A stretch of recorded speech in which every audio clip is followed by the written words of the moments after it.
No.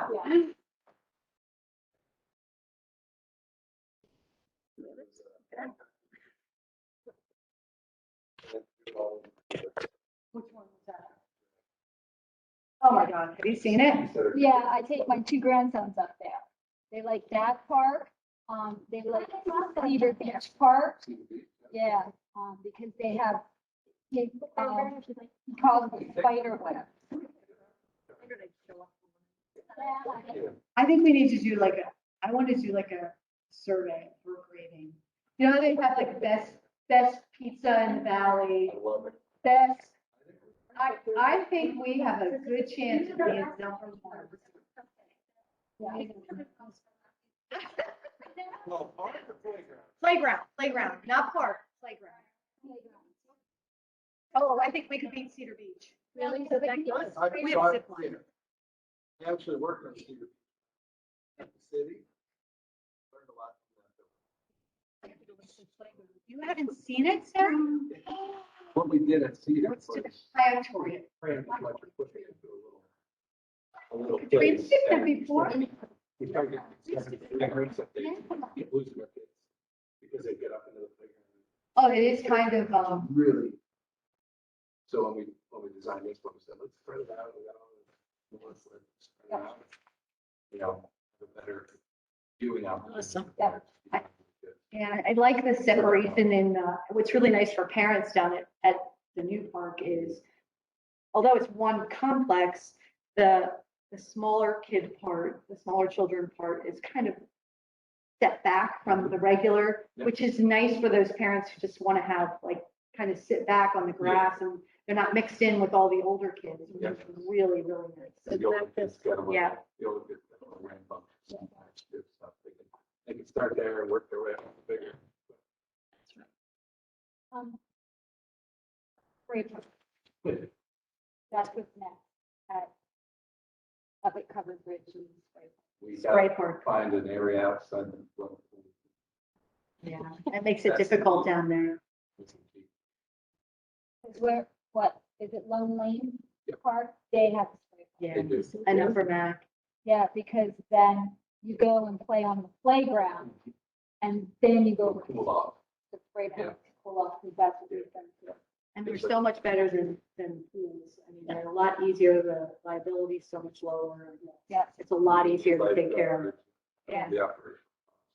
That's the only problem for us for covered bridges because the entire park's basically in the floodplain. So it makes it a little more difficult for us to. do that. Yeah. Tricky. One of these years we'll figure something. I have a friend visiting from Houston right now, and she took her two sons to Covered Bridge Park yesterday, and she's like, this is the best park, it's better than anything we have in Houston. See? So, Give me chills. That's great. Yeah, that's good stuff.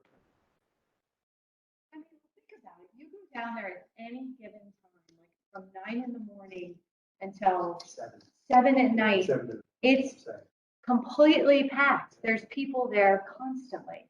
I normally make my rounds about 6:30 in the morning. Like 7 o'clock, there's People already there. kids coming on the playground. Yeah. Yeah. Those Exactly. are schools. Well, the equipment gets, yeah, we planted as many trees as we could without overdoing it. It takes time to grow. And still, I mean, unless you plant right in the play area, I'm not. Yeah. I think we could folks, maybe like 2 more minutes to arrive, maybe we'll start it. Just gonna go peek out. Cool. I went to the tour of the library. I mean, yeah, you can tell me. Beautiful, isn't it? Did you go upstairs? I didn't know there was an upstairs. Oh, well, that's the big addition, was the biggest addition, I think, was the upstairs. Well, you can't, the upstairs isn't open to the general public, like that's more an administrative part of it. Okay. But it is just, it's amazing. It's beautiful. They just did an, and what's so funny is they had the design, the inside design on that.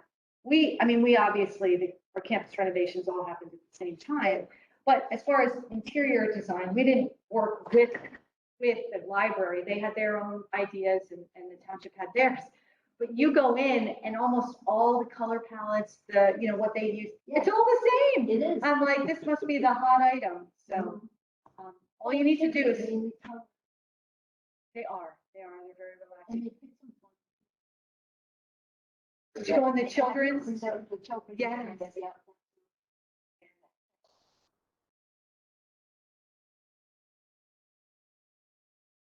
Yeah. So upstairs, do you know Debbie Jack? She's the executive director, I guess, for the libraries. I think that's her title, isn't it, Randy? Yep. And just give her a shout someday. She'll give you a full tour of it. It's amazing. It's really amazing. They did a beautiful job. And I think more than doubled the space for them.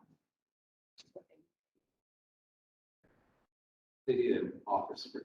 Yeah, the administrative side of it is what they really They do. were all crammed into. Like closets. Yeah, it was crazy. Good evening. Thanks for joining us. We'll be getting started shortly. Thank you. Hey, Hannah, what are the correction on the sheet? That's Yep. right. I think I had this question. It's going to say if EIT can be used. Yes, sorry. These are That's a little. these were meant to all be included. Yeah. But That's open. First.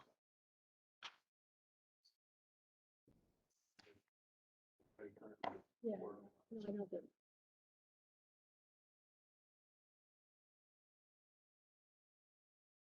that's why we have Sarah here. She's got all.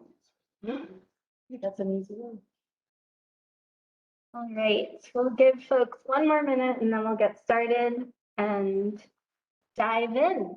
And I guess one thing we can quickly discuss before we jump in, where would it be best to put this? This is going to be where we are keeping track of our notes. So it's here, okay?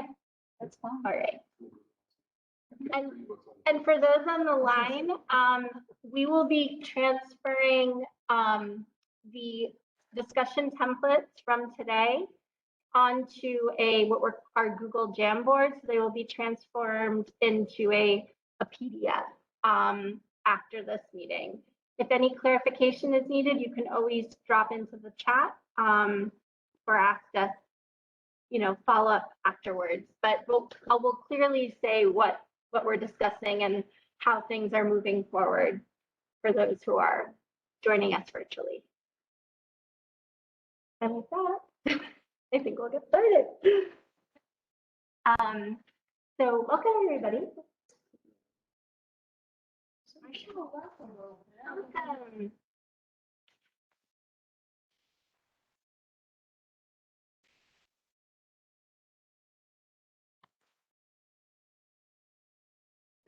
These are the recommendations.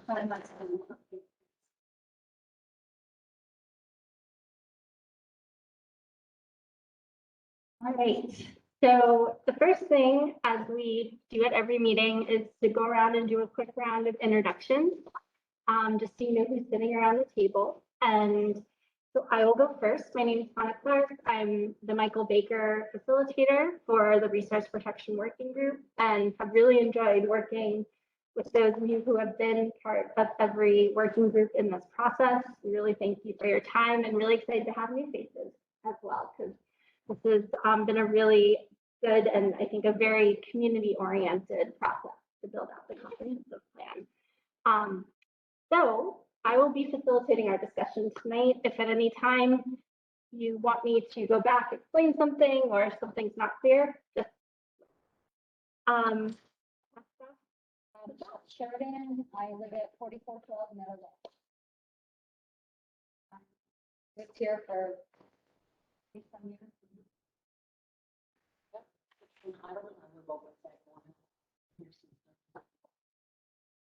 I'm also the secretary of the park and rec board. Watch Armstrong. So I just lived through Yeah, in Boston.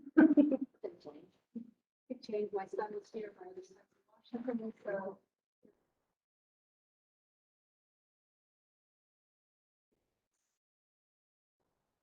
Did a lot of work.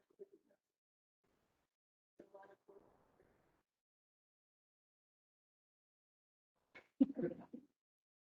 Randy Cope, Director of Township Operations, overseeing Public Works Department and our Parks and Recreation. I'm Tori Morgan. I'm Board of Commissioners. So I'm one of the commissioners for the township, and thrilled to be here. I've been here for 13 years. I'm Sarah Pantano, a planner, and I was planning director for Lower Country Township. And Dave Manhart asked me to come join the team because we had a lot of success with protecting resources, parks, and recreation while I was director there. So maybe I can help out a little bit with some of our examples of what we did that worked.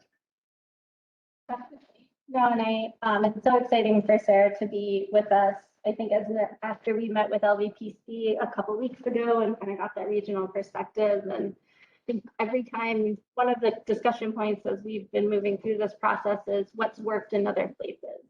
So I think having that experience and how it would look here, it's super helpful. And for those on the line, would you like to introduce yourself?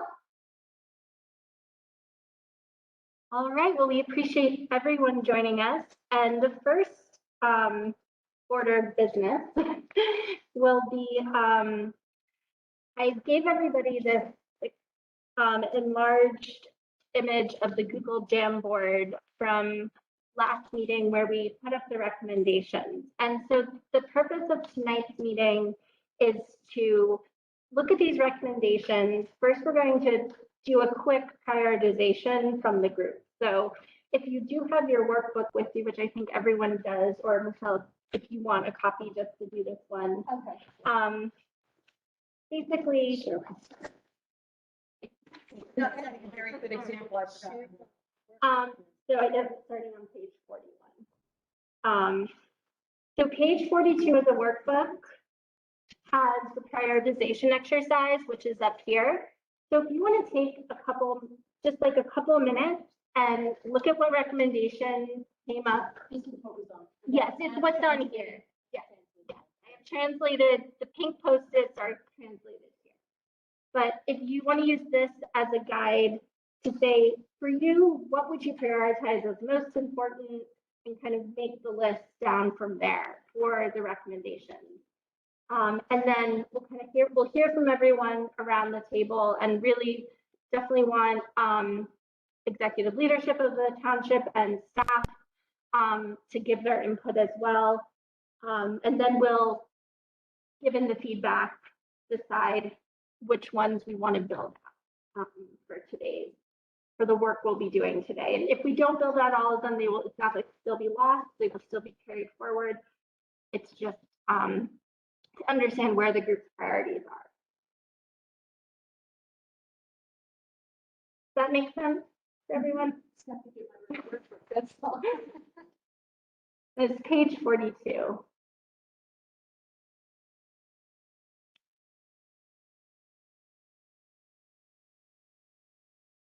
And if there are any questions, Yeah, can you just go over, maybe Sarah could explain to the group on the transfer of development rights program, if density receiving area can be determined. So transferable development rights allows you, is a development oriented tool for land preservation.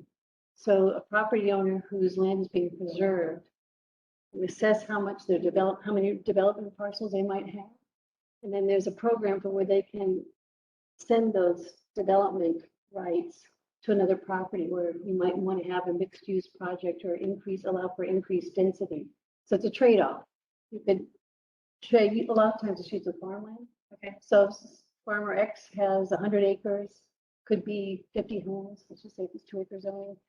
They could transfer that through some kind of a formula to preserve their property, and then maybe they own another piece of property where density is appropriate, or someone else in the township or another community can purchase those rights and apply them somewhere else.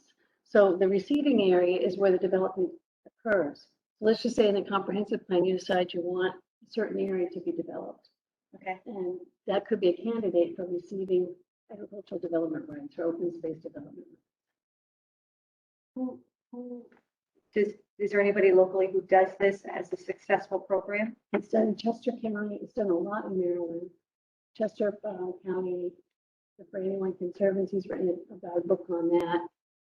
Our local Lehigh County Farmland Preservation Group is promoting that as one tool because there's never enough money to buy everybody's, to preserve every property. So this gives the property owner fair market value for their development while you preserve the agriculture. So Brandywine would be one. Chester County has done some of that. Lancaster County too. So, and it's been done in other states. I worked on one when I was there in California in a vineyard area. We were preserving vineyards in the South Livermore area.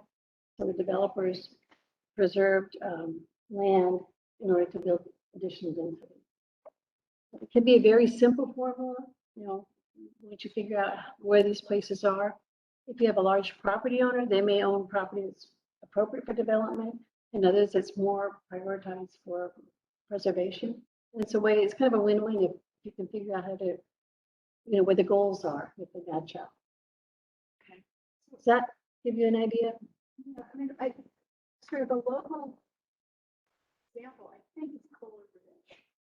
Because the land for Kohler, for the park up on top of Kohler Bridge, Huckleberry Bridge, behind which is behind the group houses, the gate, acres or something. 9.8 acres that was dedicated to the township because of their open space requirement. That's sort of the same thing, so that's a little Different. And then we purchased. That's a requirement for ourselves. Yeah. So they either have to pay the township.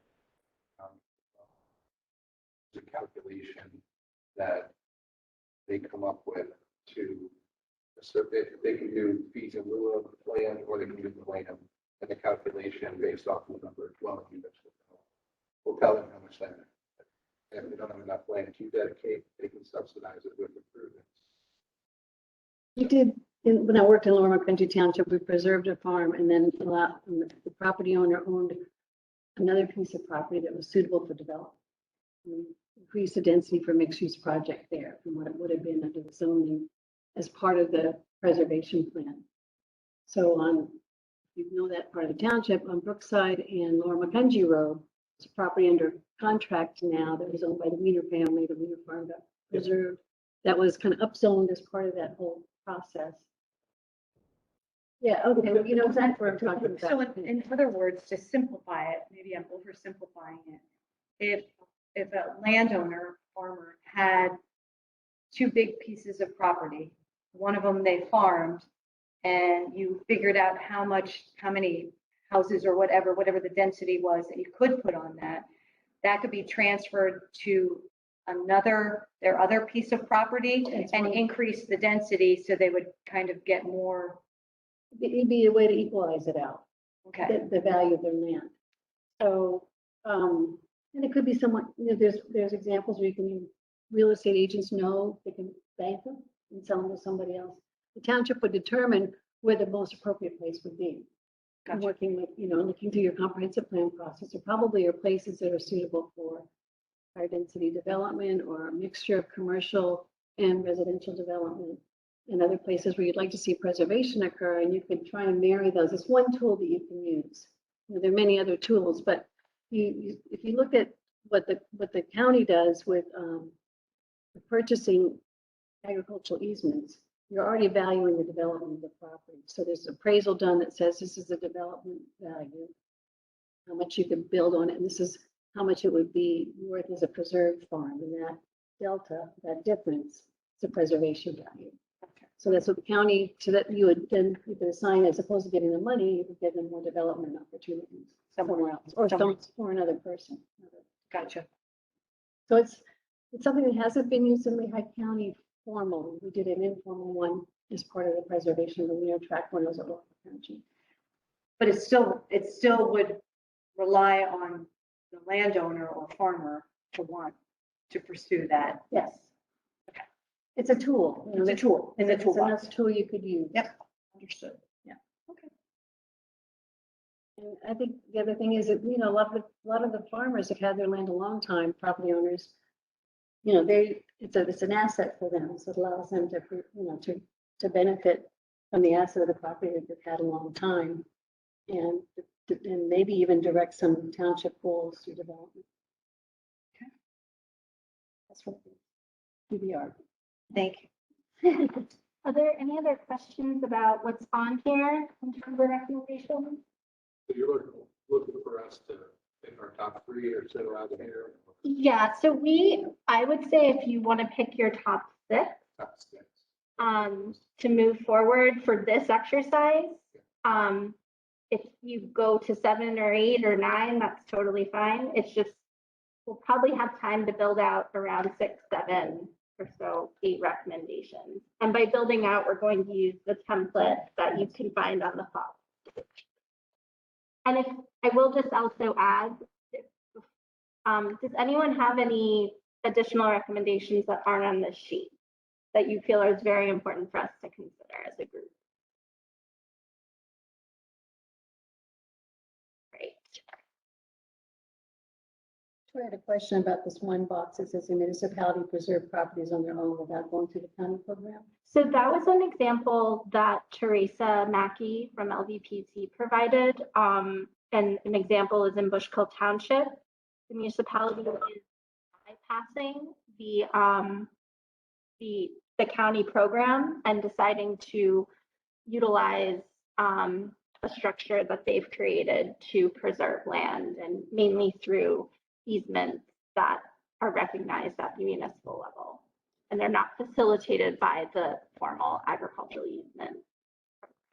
I know that, and I'm not sure if this is what they were talking about, for natural areas, Bushkill Township has used their official map very aggressively for that, so that the official map allows, if it's a property that's identified or an easement, let's say along the creek or trails, or you want to preserve an area, it's historic.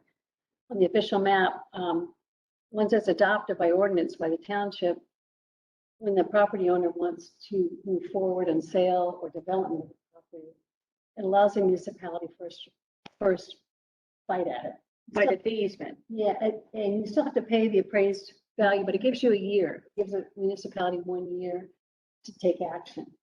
It has to be fair market value, all of that, but it puts you ahead of the developer if you're showing there's a public purpose on your official map. I know Bushkill Township has used that a lot along the Bushkill Creek. Maybe you don't remember that when you're in the county. Yeah. But I do know they've been very active. Yeah. in Bushkill. And I think most of it's been through the official map So process. that's part of it. So there's. That's another strategy. Map updates that inventory sensitive areas add them to the.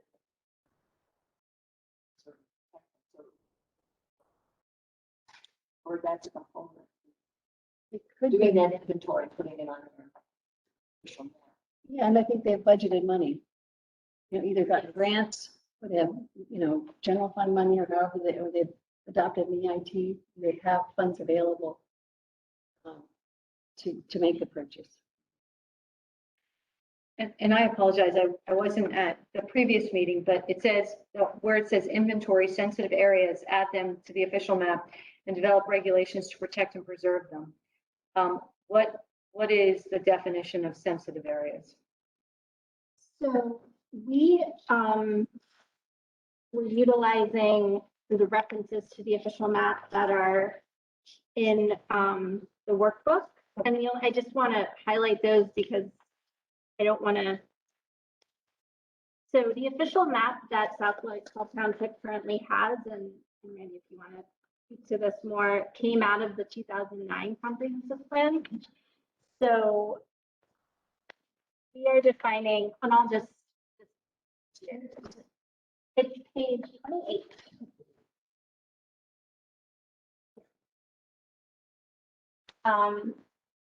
And so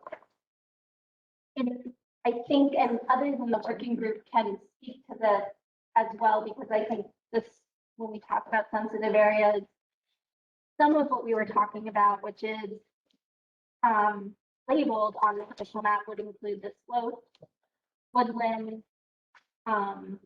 areas, riparian buffers, lakes and ponds, wetlands.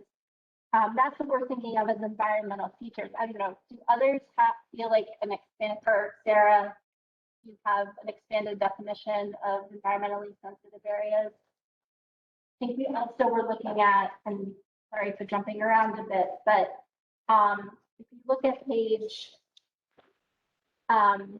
it's 23, page 23 has the natural resources highlighted from the comprehensive plan, which align with what's in on the official map. And then I would also just point folks to page 36, which is the future LVPC natural resources plan, which it looks very similar Sure. to the comprehensive plan natural resources. It's just, yep, perfect. Does that help answer your question? It definitely answers my question. Do others have any additional input onto that sensitive areas? So I just wanted, for folks on the phone who are joining us, if you have the workbook in front of you, that's the page numbers we're referencing. We're currently working on page 42 of the workbook to prioritize recommendations that came out of meeting number 2. I can quickly put those links in the chat, so if you would like to look through those, you can do so. So I'll give folks just a minute, a couple more minutes to think about what priorities are. The official map, there's the notice, there was also one for historic resources, so there are more than one layer. Yes. Okay. I don't know, I think it's 22 and historic resources. There's two official maps here.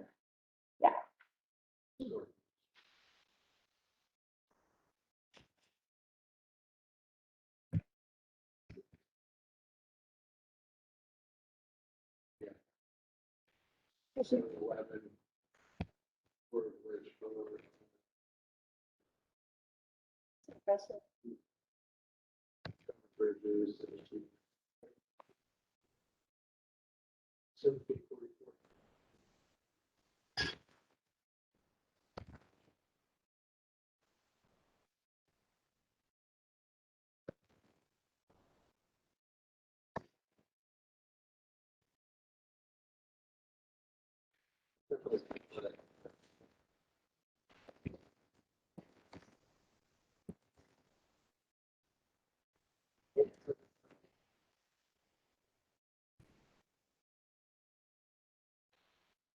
For those on the line, how is audio for you?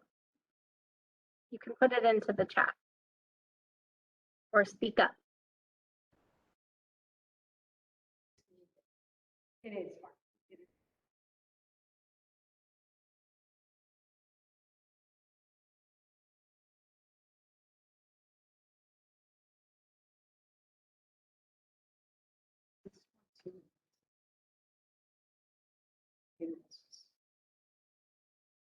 Some of them are building on. Yeah, we're We know, and I think it's I don't know, maybe could you update the open space parks and rec plan? No, not yet. Oh, did I? Did you Actually, I think that was mine.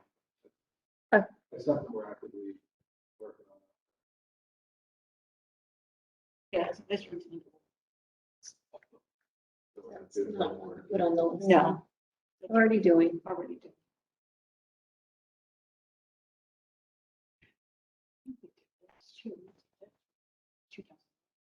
We've got new ones. No.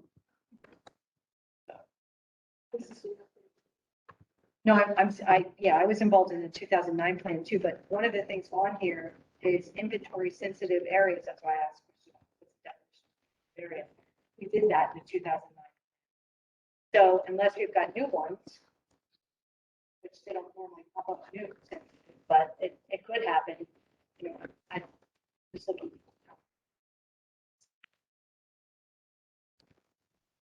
That's official maps. Provider base. We had that. So we want to put the launch. Is that a whole other little post-it note? that should be one by itself. Add the greenway to the plan on the official map.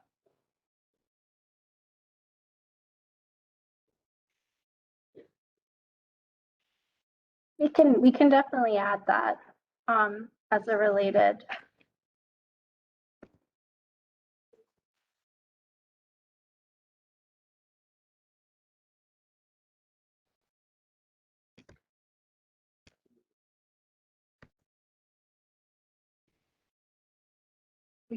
We just had one, the Parkland High School one was just donated to us from the Resorce Corporation. It was, that was huge.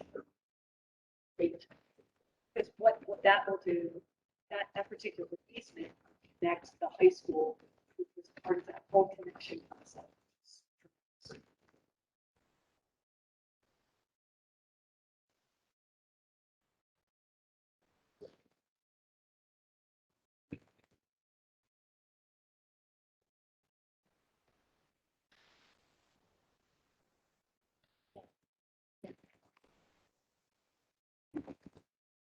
Just it's nice to see people spread themselves out. So we want to specify for official map. Yeah, I think that was, Yeah, it's gonna act as the spine to our trail system. it is the spine, and not just to our trail system, but to the entire Jordan Greenway project. We are the largest portion of that trail. 7 of them. And we're like the middle, right smack dab in the middle. And it goes back up into Danvers.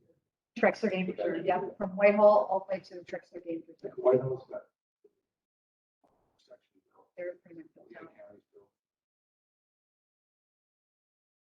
And we're starting to work out with these. Yep. Also. Well, and I think adding that to the official map further validates our commitment to finishing that trail. I think that's super important. I just had a meeting today with BC and that's. We were the first of our pre-application. That's my number 6. All right, how are folks feeling ready to share out priorities, their priorities?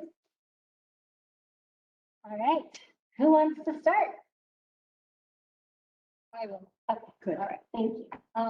I definitely think we need to do an inventory of the sensitive areas and add those to the official map. You know, throwing darts on the dartboard. We don't know what we think is important. And I think with the agriculture preservation, we want to do something to match with county dollars. I think it's important to have, if we're going to need to raise money to look at an earned income tax, but we also need to educate our general population or the public on why we need to do this. Consider the transfer of development, and I'm a big walker, and we need sidewalks. Sometimes right there in my little 2-block area, I'm walking on the road with the dog, and sometimes I'm walking on the sidewalk. And on Winchester, cars go zipping down much faster than the posted speed. Yeah. Sidewalks are a big issue, I think. The Regency is only building sidewalks on one side of the road, but they're not built through yet. That would have to be sidewalk, but it's kind of a thing. Yeah, where you're climbing over a curb that's still too high. Yeah, and I know this has come up, the sidewalks, both it's come up in resource protection, it's come up in transportation. And I know Dave Manhart, who's the director of community development and leading this process on the staff side, he's done an inventory of all the sidewalks in South Whitehall. And I think that's a resource he wants to make available, but then also think about there's some land development tools One of them, Randy mentioned earlier, the subdivision and land development ordinance basically governs when you want to develop something, what processes you have to follow. One of them is around the requirement to put in sidewalks or a sidewalk deferment. So I don't know if anyone wants there. Just say, again, back to the official map, you could include those important connections to trails. You know, if you have certain areas where you really feel it's important to provide that and property becomes available or the property owner wants to talk to you about it, then you can fill those gaps in. So that's more of an infrastructure issue, but it does tie in because you want access to these open space areas. Thank you. Who would like to share their priorities next?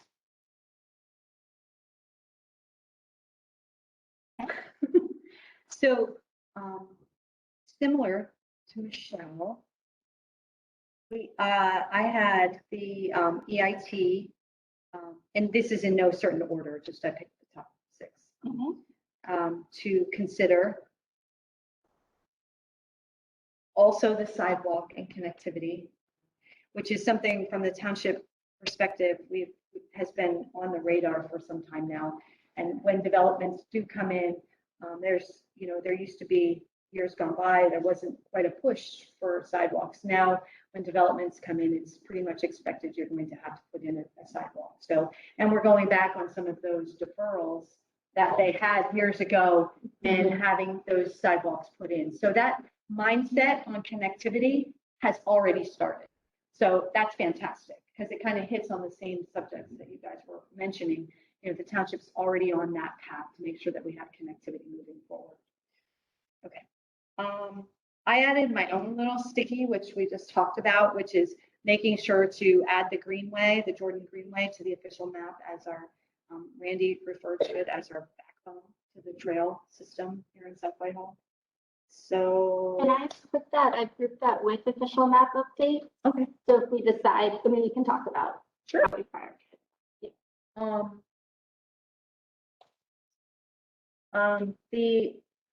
Looking into the ag easement program, the appraisal of the property, county does have a cap for higher value farms, could hinge in part on municipality to provide matching funds.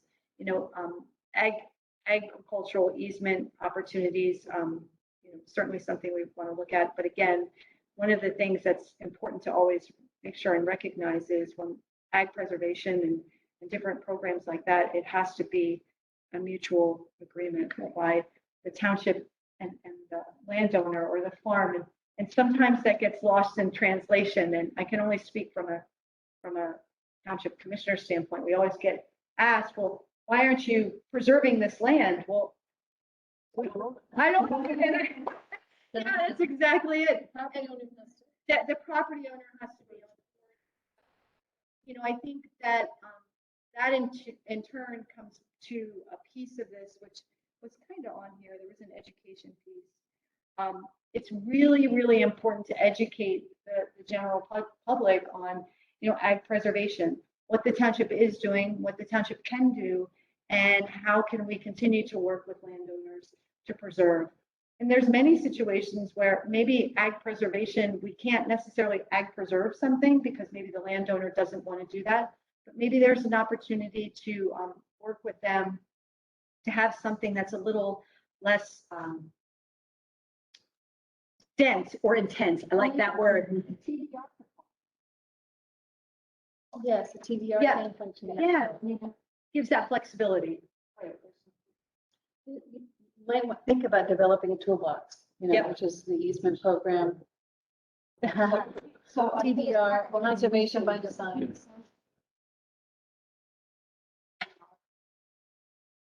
Kind of come together. Yeah, and I think there's a couple other tools too that you can bring forward, Right. So conservation design allows you to do what you were talking about, which is develop a portion of the property and preserve a portion of it.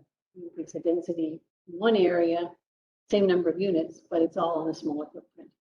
And what that might be able to do moving forward is be more of an eye catcher to a farmer or landowner who might say initially, if we approach them, as a township, we have approached many different landowners. Would you be interested in ag preserving? Well, guess what? not interested. And all we can do is ask and help promote it, which we certainly do. But if we had more tools in our toolbox to be able to say, well, if you're not interested in that, what about this? Can we work with you on something like this? So I really do like that. And I had both of those starts. So those are another two. And then finally, one of the things for consideration, develop flexible regulations to allow adaptive reuse and preservation of historic structures. Certainly something. Thank you. I'm gonna keep moving us to get so we can, who'd like to go next? Okay. Very similar to everybody else's comments, create a EIT funding stream preservation rules. I have formed a historical society, but I'm not sure that would be the best option for the township to have our own historical society, but I think we need to do a better job of telling the story of what we have here. Be done along the freeway, it could be done, with informational displays and things like that, but just getting the history out there so people understand what South Whitehall came from. Question for you, looking at your maps, I'm an outsider, so I'm just Yeah. looking at it as a planner. And I didn't make these, so. Yeah, okay, but looking at them, it seems like the Jordan Creek Greenway is like a historic corridor. And there's a portion of it. It is. And we might have a smaller version of the DNL, where you see the lock. Yeah. You have trails, you have historic, so I didn't know if there had been discussion about that, but forming a district even could happen.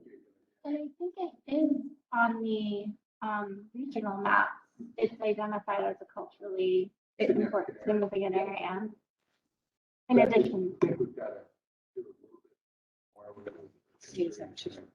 Bringing it to a more formal. Yeah, these maps are sure we got. I also have updated official map on here. It's kind of given.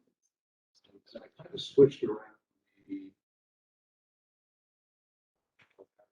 I said municipalities preserve properties on their own with the county and state agencies.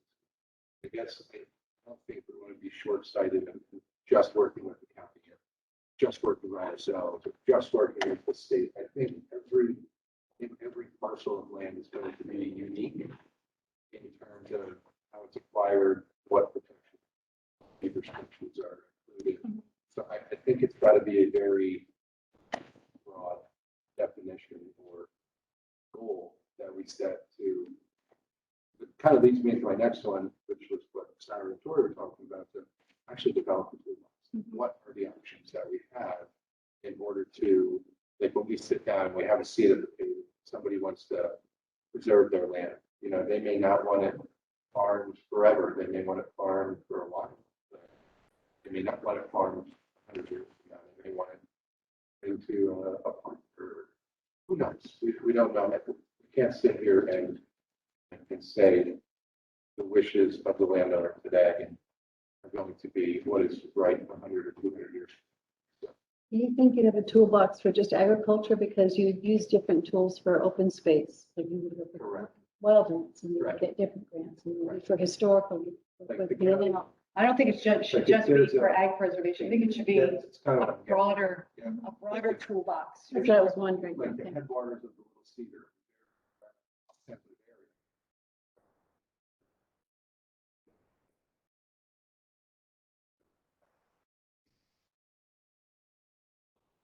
But the county program isn't going to allow us to with their fund because it's solely farmland preservation.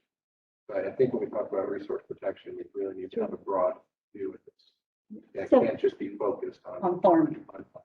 There's much more to this steep slopes. The county's not going to give us a grant to preserve steep slopes. so one quick, I know it's been hard for some of the folks on the line to hear us speaking, so if you're able to project to this more, Up a little bit. Yeah, sorry. please do. Okay. Use the diagram. You're just excited. But can I ask a clarifying question for the group? Sure. Would a suggestion about a toolbox be a recommendation that would be encompassing to the multiple aspects of resource protection? But I think some of these, there are quite a few things that could be considered part of that toolbox that address different needs. So Are people in agreement that you would like to see a toolbox, or do you want to make sure some of the tools we've discussed stand on their own? I think it's going to be important, especially knowing with our changing climate and atmosphere for land and opportunities to have options for landowners and options for the township to be able to work with landowners. So I think they should be in the tool, like all together, not necessarily standalone. And then you can sit down at a table with a landowner and say, okay, what of these might work for you? Or how can we work with you to help, preserve or do something that creates less density on your property? Yeah. I will say from the staff's perspective, something to look back to. Black and white. Right It's like a now, we checklist. always talk about it, but we don't have it down. It would be very, very helpful, from the staff's perspective. I really think I think you'd keep the interest of landowners too, if we had options, and we don't really have a lot of options right now. I mean, we're working towards that, but if they knew that they had the ability to make some changes that work for them, you know what I mean? And it's not cut and dry. It's not just ag preservation and that's it. It's either all or nothing. That gives us a much better seat at the table to be able to work with them. Your Jordan Greenway, which also, that's your trail system, that's your environmental sensitive area, and it's also your historic area, in a large part, but it's multifaceted. It's really interesting, the opportunity there. Great. Randy, did you have a few more on your list after the toolbox? You're good? Yeah. Marcia, you want to? So I think that, I'm going to say I'm in agreement with that thing I would like to draw some attention to is this adaptive reuse and preservation of historic structures. Given that I lived on Beacon Hill for a long time, reuse and preservation of historic structures in downtown Boston. So I think that's really important. And as I drive around, because I've just gotten in my car, this is the reason, okay, I've got to learn where I'm living and let's go and drive around. There are a lot of things like old barns, and some of them are for sale. And what's going to happen? There's one at Huckleberry Road, just happens to be one that I thought about. There's a big, beautiful barn. I drive by and go, oh, I'd like to have that. I don't know what I do with it, but oh, I'd like to have that, live in that barn, and I'd like to have something, restaurant or something there to preserve the building. And it's on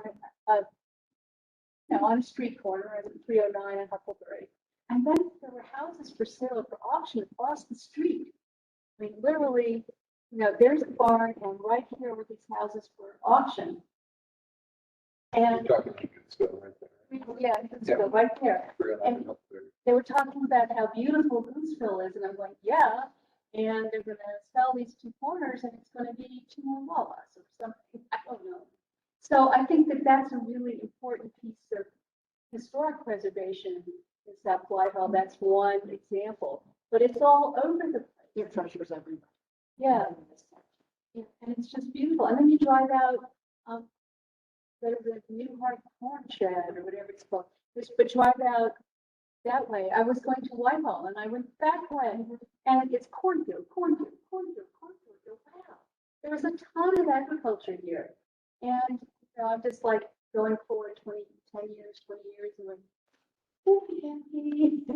that we have to be really careful that it's well developed and sensitively developed, and not just, go in and build what nice density. Yeah, that just brought something to mind too. Something Dave Manhart talks a lot about. It's like cluster development almost, where a lot of the farmland, up front, scenic value along the roadways is kind of preserved and just development kind of. Back in the. Yeah, so I think that would be a unique aspect to look into, see if that would be something. Well, I think that goes along the line of what Mark is saying. I mean, as we think towards the future of development, how do we find that balance, that sweet spot in the middle where you still can have a little bit of preservation or the aesthetics that this township makes it so unique, but yet we aren't completely stopping, development and good development. So, and I think part of the township had, had that mindset even back at the 2009 when they created the overlays.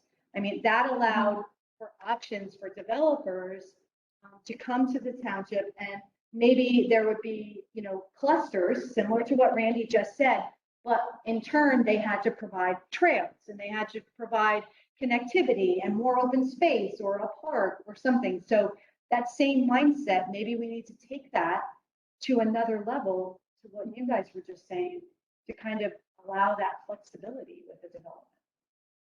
I would just say that you have other tools also, I keep saying going tools, but for preservation of historic structures, you can incentivize that so that somebody can, maybe that doesn't count towards the unit count. Or they can have Good idea. 2 units, or they can, if somebody does that, there may be, allowing adaptive reuse is an incentive. And then also there may be some other incentives that can be built in. I know in the city, and again, this is, completely different, but in the city, they've been encouraging renovation and preservation of 19th century buildings on Beacon Hill. It's not farm, well, it was farmland, it's fine, but doing that. Too late for that. Too late for that. But but they have used a lot of various kinds of incentive programs to allow people to take it off their taxes, to get a tax rebate, to preserve the house. And preserve a lot of structures, and not just in Beacon Hill, but all over Boston. It's a lot of old to do that. So can you take that idea, and this from Boston, that can you take that idea and put it to old barns and old buildings here? That's a lot of the fear with renovations to the old historic building is the cost associated. Oh, yeah. With base code. And the cost to renovate these to, for adaptive reuse it's expensive. So It is. maybe there's something there we should be thinking of, like a program or something to help fast track some of these, reuse opportunities. This is just off the subject, but I mean, it's on the subject, but off really riffing on that. I always thought it would be important. I live in a barn, but a lot of barns come down because people can't afford to or don't repair the roofs. So I always thought that would be a great charity. It's just like repair the barn roofs because that can stand for hundreds and hundreds of years as long as the roofs are intact. And a lot of them are sleep. A lot of the roofs just sleep. Is it really? Yes, There's no lucky. There's not many people. that's right. The slate roofs?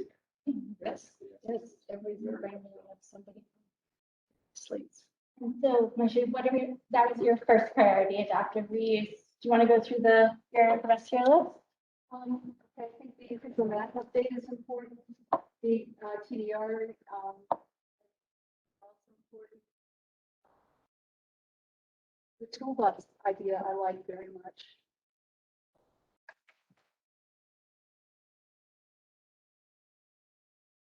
The sidewalks are always important. I think that's about it. I mean, it's pretty much in agreement with what I've been. Well, thank you. And I think what's so great is we're generating so much more context for these as we have this discussion. Yeah, of course. Is the toolbox specific preservation or land, or can it also For buildings, can you make it for both? I would think, I mean, this is just me saying it, you could have 3 chapters. You have agricultural tools, you could have open space and natural resource tools. And then you could have historic tools. So, and you can. 3 chapters in our toolbox. Yes. So you- 3 compartments. I mean, there may be, and some properties may use all 3. Yeah. That's true. Set up craftsman toolbox. There you go. Doors. But you may need a tool from each drawer. Exactly. But there probably are some agricultural properties that touch the Jordan Creek that have historic structures. Oh, yes. And you can look at layering up those things and how can we I like it. Well, that barn that I'm saying at Huckleberry is basically right there, where far from where it ends, there's an interesting barn as you get to 309. Yeah, it makes sense. The settlers that came in here, they need to walk around the door. Makes sense why they're all there.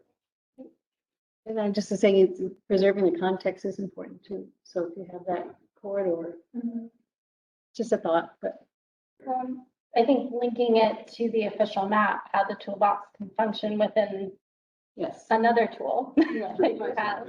But a way to even make that very clear, like you were talking about the overlays and talking about these opportunities for piecing it all together in a way that I think makes, institutionalizes it and moves it forward. Right. Do you want to give us your list? Yeah, just, so much good conversation on this. Increasing the EIT, I would be fine with that. Getting the map, I mean, updating the map to the things that we really want to focus on. Toolbox, but I bundled a lot of those things because I really think a lot of what we have here is really the starting place for that. I want to move all these over here. But I think part of what we're doing when we're doing this is we're telling our story. So there's these three here that honor the story, what has happened, how does it inform the plan, how do we preserve the story? And in a way, that's a thread that pulls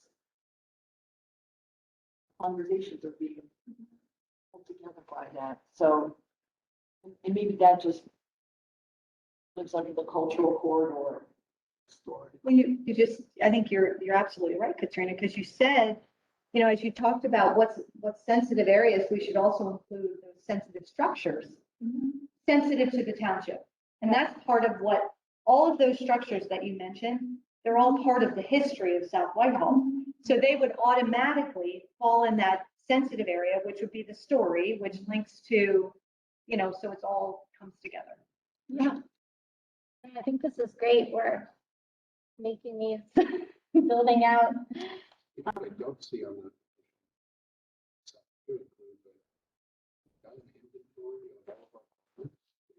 I don't know that. Yeah. I don't think they're all in here. I know there's a photo book out there. Yeah, county barns. We have candy, Yeah. yes. There's I don't know also a if that- book, South Whitehall if that Township. was- Yeah. If that's just pretty pictures or. No, it was a volunteer program.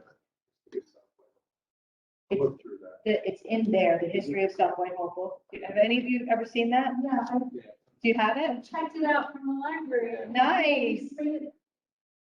That was, if you haven't seen it, it's an amazing book to look through. If you think you've seen everything in South Whitehall, once you go through that book, you'll be like, I didn't know that was here. So you should really look at it.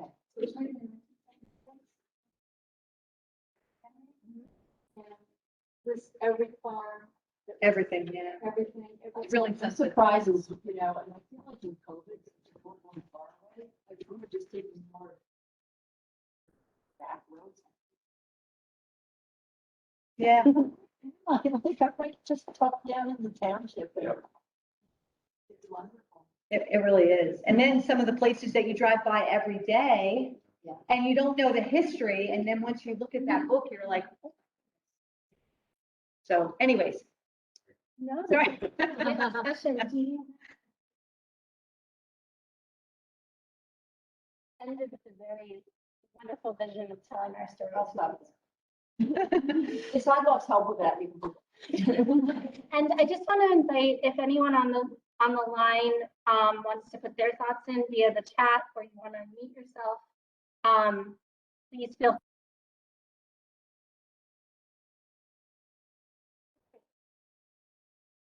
We're hearing nothing from our virtual guests.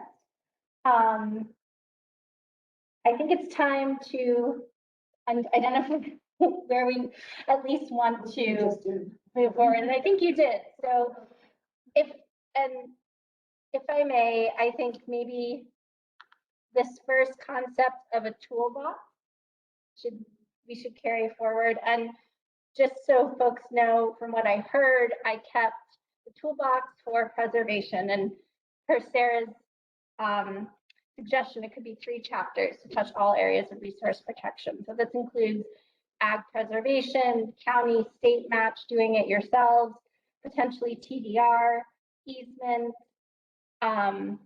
What else do we have on here? Yeah, so we want to put EIT under here too.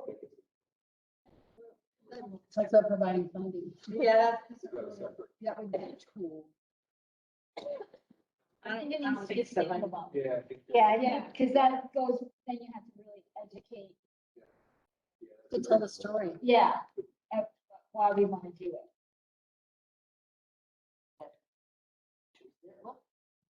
that in there, we're telling the story.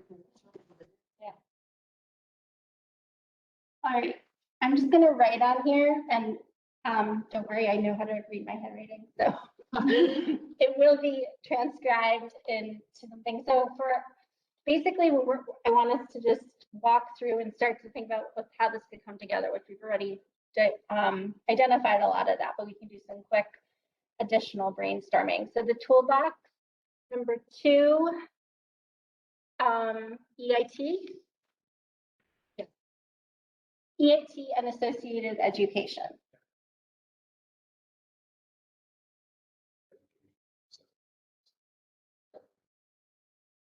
Is there an idea out there which should be just funding sources, period? As in the IT, grants. You have a windfall in your tax collection, you might have surplus funds, you know, there may be other ways somebody may endow something. Yeah. So are you suggesting, Just, I'm just. Funding, or generalize it with funding, EIT being part of that. Provide funding to purchase. Funding structure. Helps. Yeah. Because I think it's not the only way you can go. For instance, I could say Loma Country, we had money in the budget. We had grant money coming, and I get a lot of things. It's one of the things. so the next step that I understood this to be standalone, but please feel free to correct me. The official map update will be, That's, I think it's. And you added into that the Greenway. and- yep, I have barn inventory, Jordan Creek Greenway. And then I would imagine maybe, oh, sorry. Oh, the important connections, yeah. That's the important connection.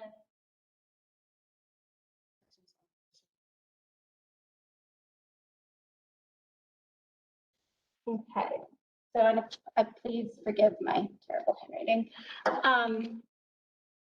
Job keeping track of everything. So flexible regulations for historic preservation and adaptive reuse. Do we, from the discussion, does that stand alone or does that go in the toolbox? I think it should stand alone. And this, under this, I also included some concepts of cluster development, incentivized preservation of historic structures, and a grant program to facilitate fast track. So fast track the renovations or preservation. So we'll keep that as. What was the second? Sorry. Oh, I'm so sorry. Number 2. Cluster development. Oh, sorry. Cluster development, incentivize preservation of historic structures, a grant program to facilitate fast track preservation. Yeah.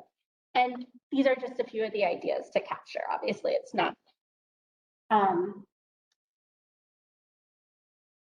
Okay. Okay, so the connectivity piece, does that stand alone as a recommendation? Or is that folded? What do you guys think? I don't know what you would fold that into. I think that's connectivity is a very high profile and kind of goes across all pieces, whether it's, a trail or a development or, we need to, Yes. So, I would think that'd be Finally, standalone. close the gap. Yep. yes, close gaps. Okay, and from what I heard from the discussion, the mandate to update the parks, recreation, open space is happening, so it does not, Budget this year. So do people feel comfortable not including this as a recommendation, given that information? Yeah, I'm fine. You don't need it. Okay, and we can always, obviously, we know it was brought up here, so we have that. And then, yeah, I guess that's the one thing is. Yeah, It's all agreed upon by the commissioners. It's not a concept. It's already happening. Yeah.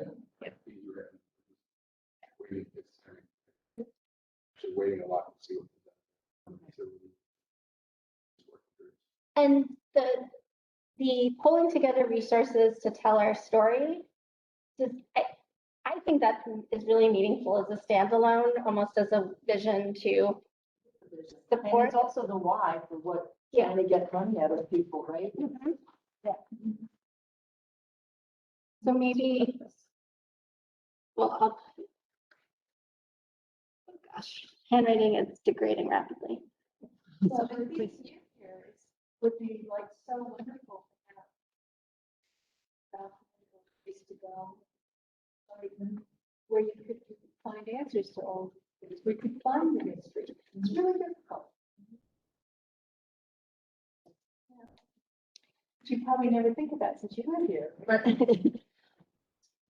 All right, so now we're just gonna quick fire. And if anyone on the line wants to add in, put it in the chat. I don't see anything, but please feel free to unmute yourself.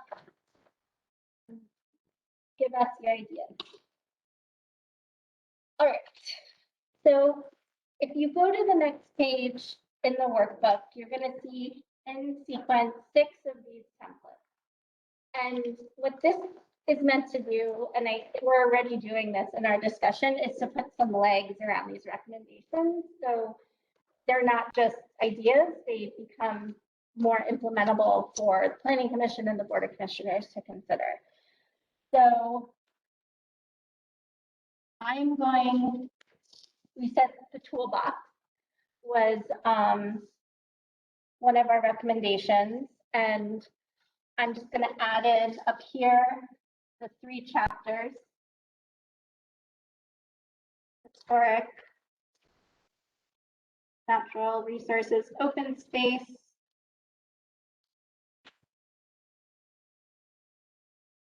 and agriculture. And the other aspect about us thinking through this is we don't have to have the answer for every single one.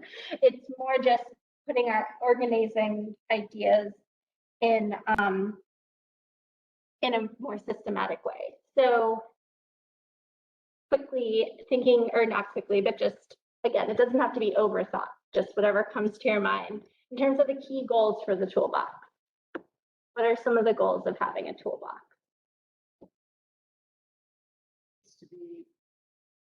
Needs to be usable. It needs to be, like Maybe had mentioned, a written document that you can refer to, understand, and distribute to potential landowners and the township, see a document to work from. Not a concept or an idea or a discussion. It should be a solid document. Yep. Yeah. So you want something you can implement. It's going to have to be implemented. It's going to be appealing to those people that you go to so that they'll buy into it. Absolutely, absolutely. And also, I think the elected leaders, when you're sitting there, you all know what your options are. I think it's huge. I think that toolbox will be that almost like that guiding tool, not just for a landowner, but also for the, like you said, for the staff and the elected officials to know what their options are. And it's very clear and concise. It needs to be clear. I wouldn't be surprised if once you get underway, that starts as a planning board, because there's so many interesting ideas that can happen. Now, if people realize that you're like, okay, give us this, I'll give you this. Yeah. And they might say, well, what about this? And, I don't know, it's just a. It's a very local part, but it really facilitates. Right, and then they'll say, oh, well, you know what, I'm gonna tell the next door neighbor, no. I'm not interested now, but I know he's the word of mouth will travel. Yeah, absolutely. And I think the option piece of it is so key to keep the interest of anybody, you know, who's looking to either sell their property or preserve their whatever they're looking at. The more options we have, the better off we are to keep interest. Awesome. So I think those are a good set of goals. And then, again, these may be fairly related to one another, but in terms of the key actions of the toolbox, seems, I mean, just to take some of what was said, it's a resource, a community resource that's very implementable and actionable. So I guess, I don't know if that resonates with me, action.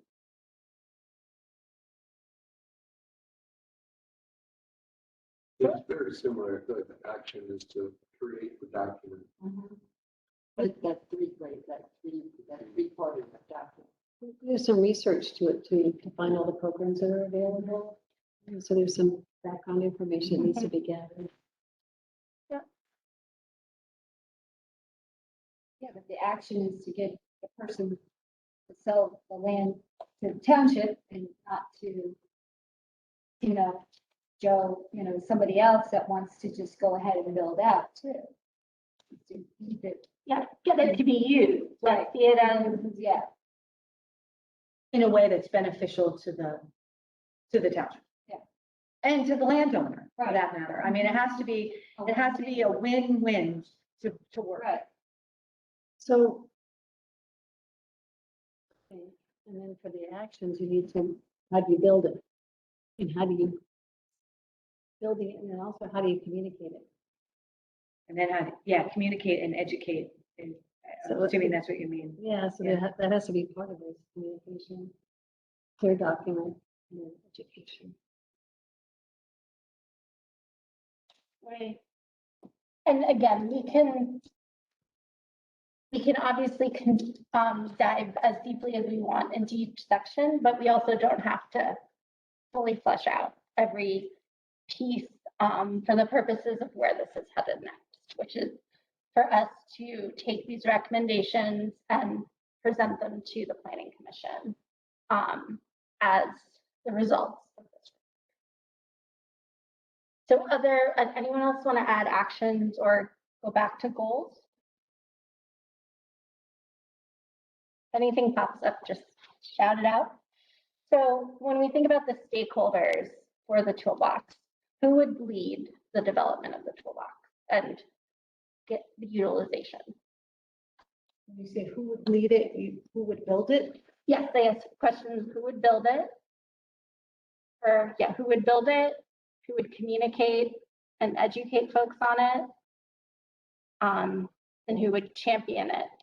I think that would, you know, from a administrative standpoint, I think our community development department would build it, do the research with the support of likely, you know, some planning experts, like yourselves and, you know, other resources that might be available for other opportunities that might be out there. I mean, we just sat here for what, an hour today and rattled off like 5 different things that might happen. And, you know, that's not my profession. I mean, it's your profession. That's So what we have yours. planners here. Yeah, but, you know, we just thought of all these things and there might be 15 other options out there that might be something that works for South Whitehall. So, I mean, I think that there's going to be some support in that. As far as the education piece, I think that's a combination of, you know, the administrative staff and, you know, part of educating is also going to be for the officials, for the elected officials, making sure that everybody understands what options are out there and can properly relay them out to people who might be approaching them on different opportunities. So education program is going to be key as we put together a toolbox because, you know, if you can have all these great ideas and if they're not put out there, nobody uses them, and that's a shame. Have to go knocking on farmers' doors. Yeah. And And I guess We did. ju- and I, no, exactly. And I think to that point, when we think about who leads and then who are your partners, who are going to advocate for this to be utilized? Is it Lehigh County Ag or is it I the mean, that's one, I LDPC? mean, that's.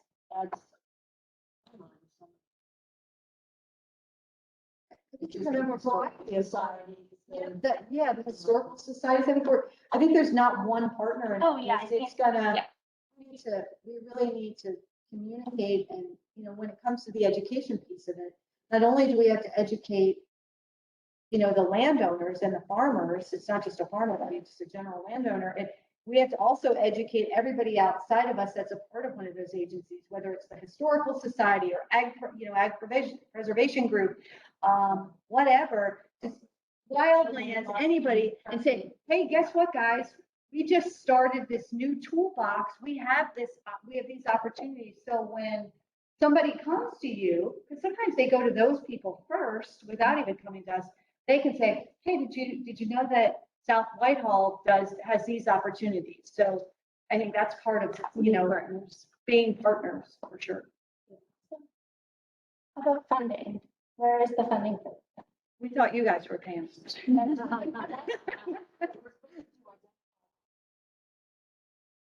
So we're going to take an hour over here. Yes. Okay.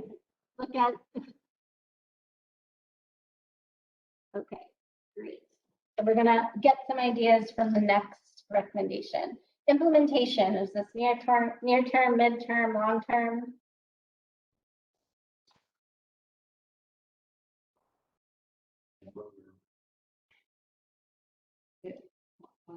The toolbox. The toolbox, absolutely, because the toolbox is the core of doing any of the things, basically any of those items, so absolutely.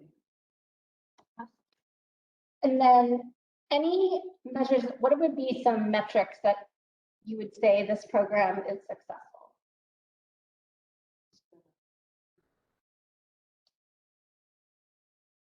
And I think we need to Oh, be, that's sort of low. right, and I think we need to look at the definition of preservation and make sure that we're broad enough to know that preservation might not necessarily be agricultural. It could be preservation in another way, but that's still a win. And I agree. I think looking at preservation holistically, the more that happens, it's a positive. That's a success story. Getting landowner interest be one measure of success. Oh, absolutely. You're absolutely right. Even getting them at the table, even if it doesn't result in something, being able to get that dialogue and get them at the table. For sure. Okay, rapid fire recommendations. Sorry, I'm going to move us to the funding sources one. So what are some goals from funding sources? It's listing. Each other and stuff. So EIT, grants, match program. And maybe some private foundations, for historic. Or property owners. Yeah. Foundation. So yeah, all the sources.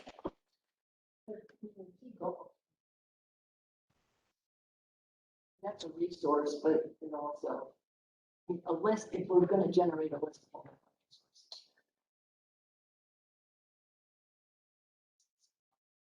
So you're saying the list of the different funding sources may go somewhere else? Would that be on the right? That's the action, give the list. Or is it making, distributing the list? I guess it's for this particular recommendation, is what is coming out of it like a funding playbook, like not to keep using all these like toolbox playbook, but is the recommendation understanding what our funding options are?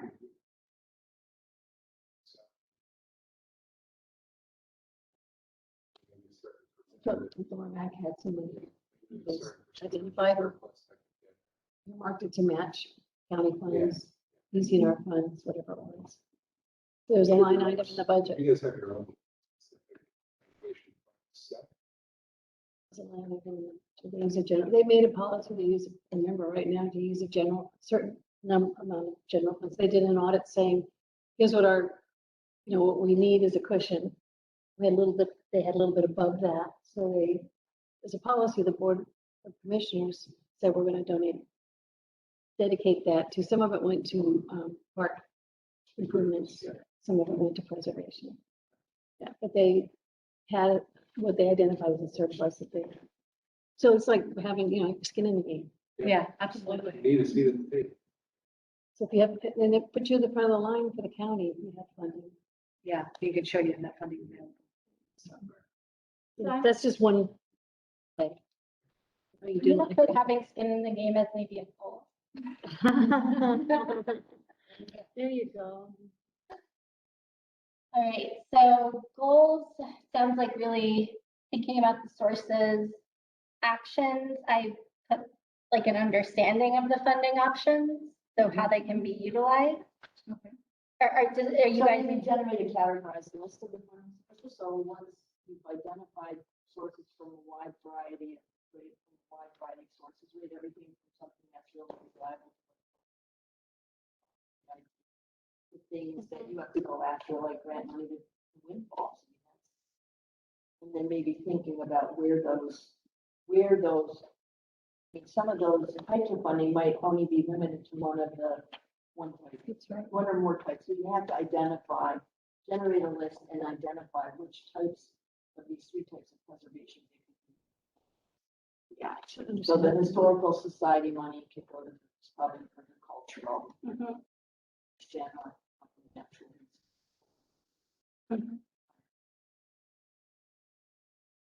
All right, and what about who's leading this action? And Michael Hirsch, I just want to let you know, thank you. We have seen your comments as well in the chat. So in terms of stakeholders, who leads or who partners in this lead? For the financial piece? Yeah, for the funding. I think it's almost identical to what it was for the other. I mean, it's going to be a series, administratively, that's where you're going to start it. It would be a combination of our, community development, our executive administrative staff, and then also finance would be involved in that. And then, certainly a lot of funding opportunities can also come through our legislators. So it'll be important to make sure that information gets passed through from elected officials. Yes. Funding sources seems a little redundant here. So, what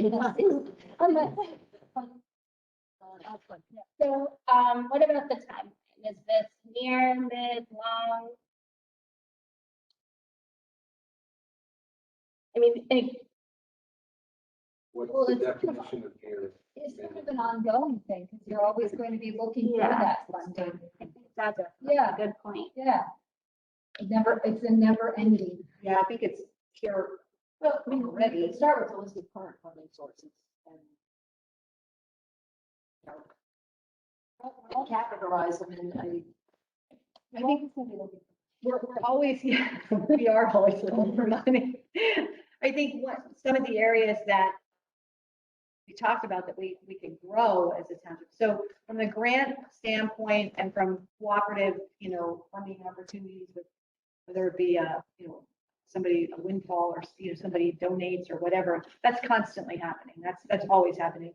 But I think where we might be able to better define funding and funding resources is possibly with outlining different parts in our budget as we move forward and dedicating funds to certain line items, those types of things, which might not be as defined right now.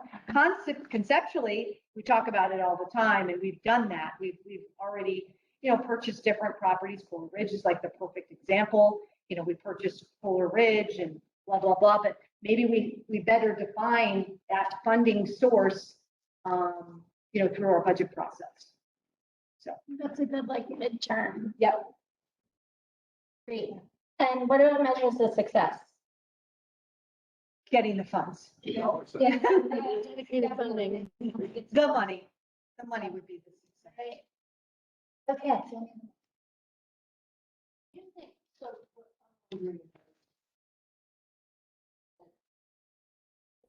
Identifying funding sources would be important. Before we sign Toolbox. That's under an action. Yeah, so we really need to know what we can afford now before we start. Well, some of the toolbox items, though, didn't rely on necessarily funding sources from the township. Some of them were flexibility on regulations, which had nothing to do, in fact, a lot of them did. So we, I think there were a couple that obviously were hinged to money, but I think, from the regulation standpoint, from like even, looking at different easement programs, inventory, so I think they can't be too far off from each other, but probably we wouldn't have to wait until the funding sources are determined to start the toolbox. That would be my opinion. So it's all right. I know. I can't see. It's chicken scratch. Official map update. Okay. So in terms of the goals, what are some of the goals that come to mind with the official map? And I know we've touched on them, but if you just want to throw them out, so we have them here. What? The goals for the official map update. Add the greenway. Can you tell me I'm a little passionate about the greenway? Yeah. I mean, is it obvious? I don't know, the frames the whole project. We identify.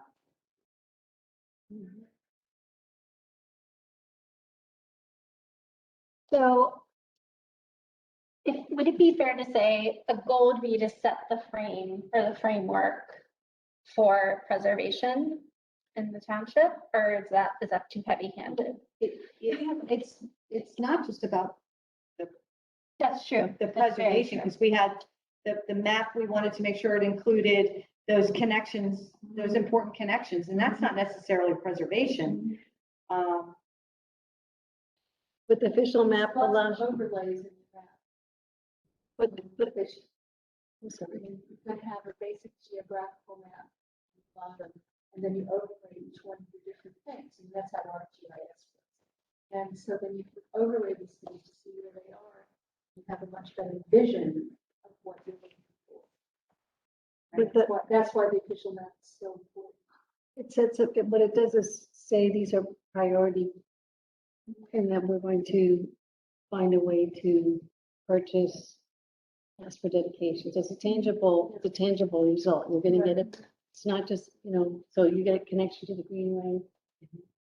Love your idea too, Sam. Great district. I think that would be neat. Feels like it's low hanging fruit. Seems difficult, it could be difficult and tedious, but it just seems like it's there. You may qualify for funding, for some funding. You have a historic corridor. Yeah, if you can define that. So would that be a goal or an action? So in hearing the conversation for goals, and this is for the official map more generally, but it applies here, create the vision, set the priorities. And then in actions, add the Jordan Creek Greenway District, farms, important connection. Set the farms. And I think the sensitive areas came up.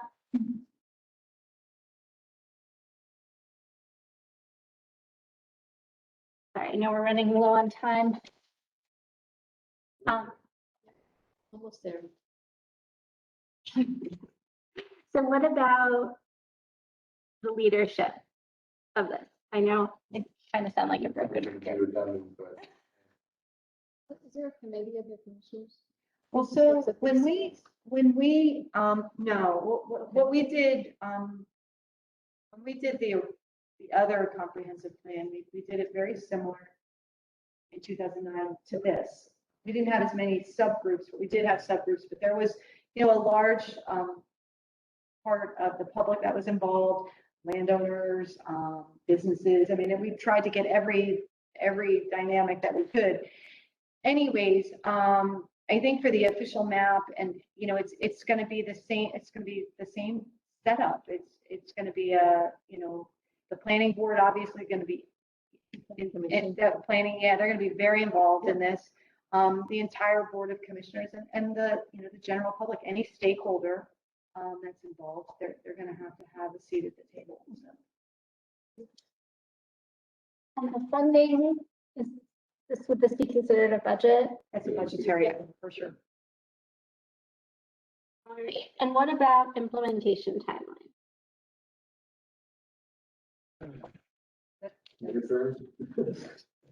Well, if we think about the official map was adopted a year after the 2009 plan came out. So I would say it's not near, I would call that more mid, wouldn't you? Well, we're talking about it. It's a 10-year timeline. I think anything 1 to 3 years falls in near, 3 to 5 falls in Right then near.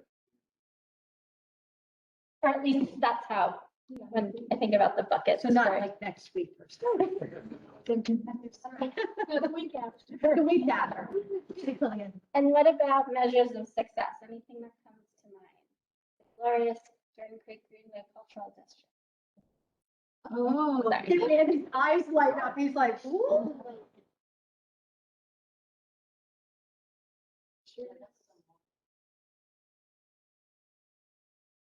Cultural district. Wow, that's fancy. All right, do you guys want to try to plow through one more? Or if you need to go, please. I don't want to go. Well, what's the next one? I think, so the next one we have is develop more flexible regulations for adaptive reuse. And we had some really good starting points there. Or it can be, we can do develop more flexible regulations, connectivity, or pull together resources, tell a story.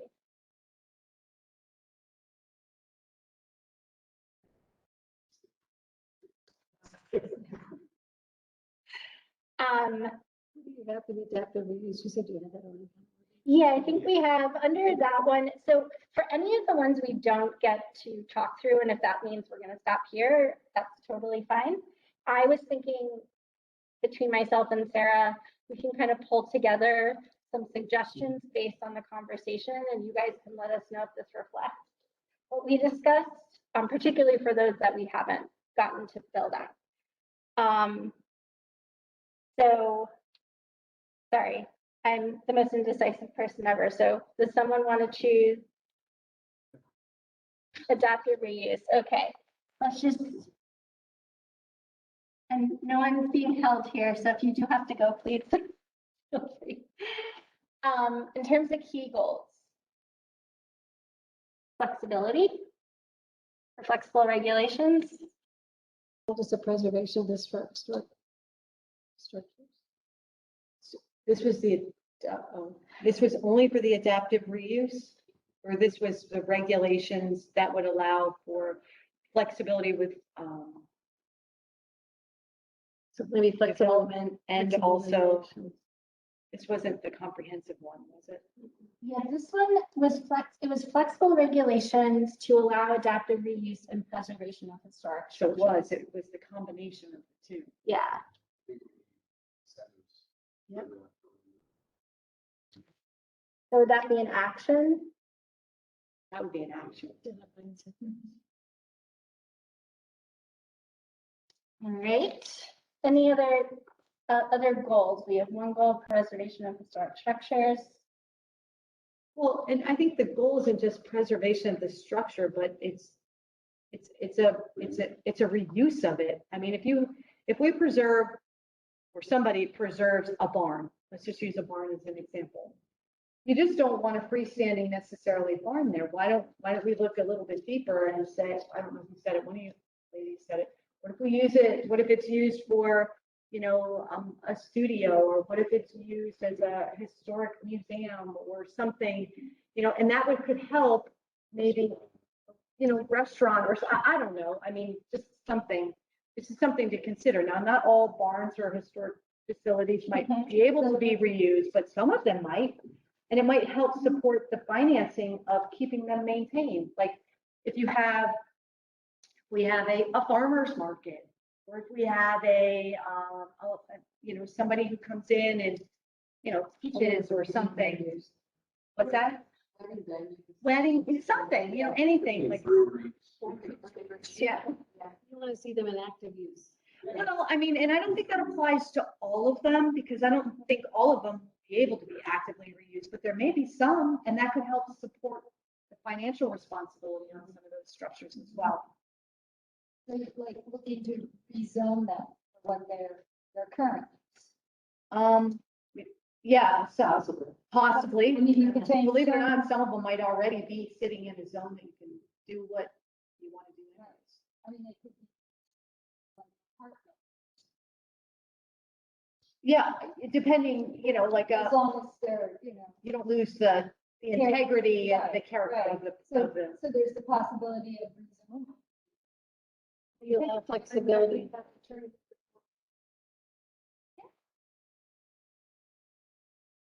Fine art executives. Right, You can just allow that flexibility in the zoning ordinance. right. yeah. Special use.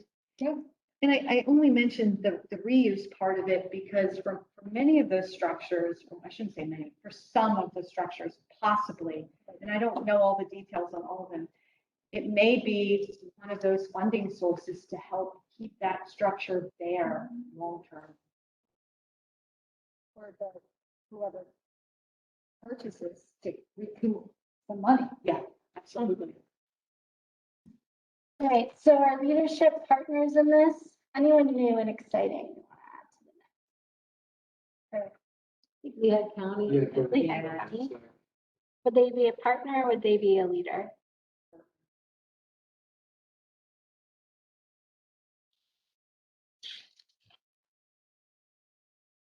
And would this mainly fall in CED for like the, As far as like the special use and. Yeah.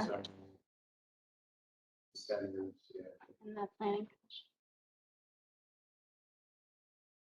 All right. Anyone else in terms of stakeholders? Wanna call? Funding, we have some of the funding could be ways to recoup or to help keep the structure there long-term. Any other funding?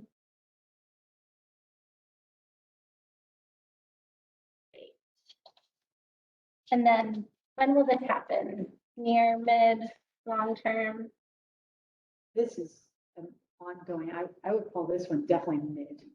You're not in 3 years going to be able to, And how would you measure success? preserve a. Yeah. Yeah, get yourself a barn.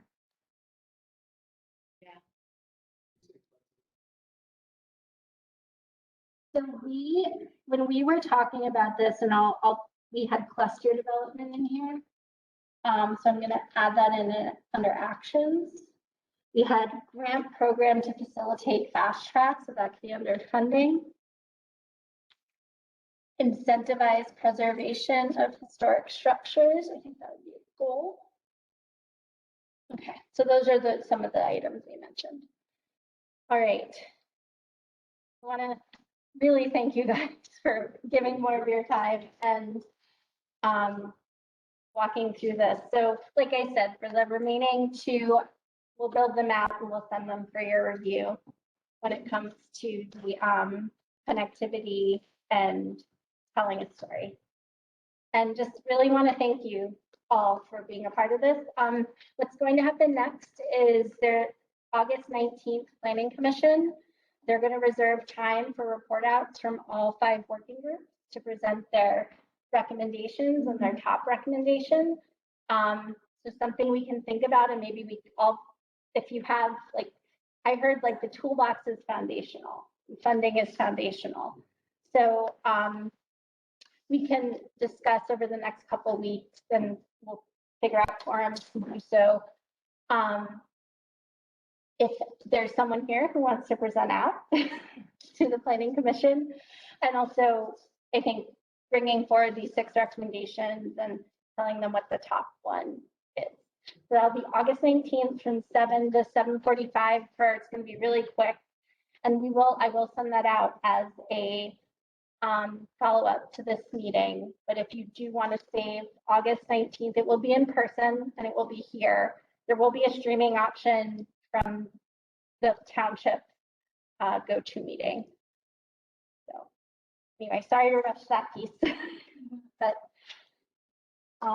thank you guys so much. If there are any questions, please let me know. This is fun. Very good discussion. Yeah. Good. Great. Thanks, everybody. Thank you so much. To get to know you guys too. This was great. Great job. Sure did. Thank you so much to the folks on the line. We're going to stop recording and sign off, but we'll have all the materials posted by the end of this week. Any questions? That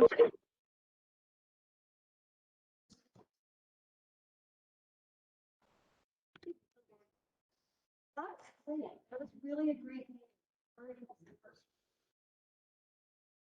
Those juices going.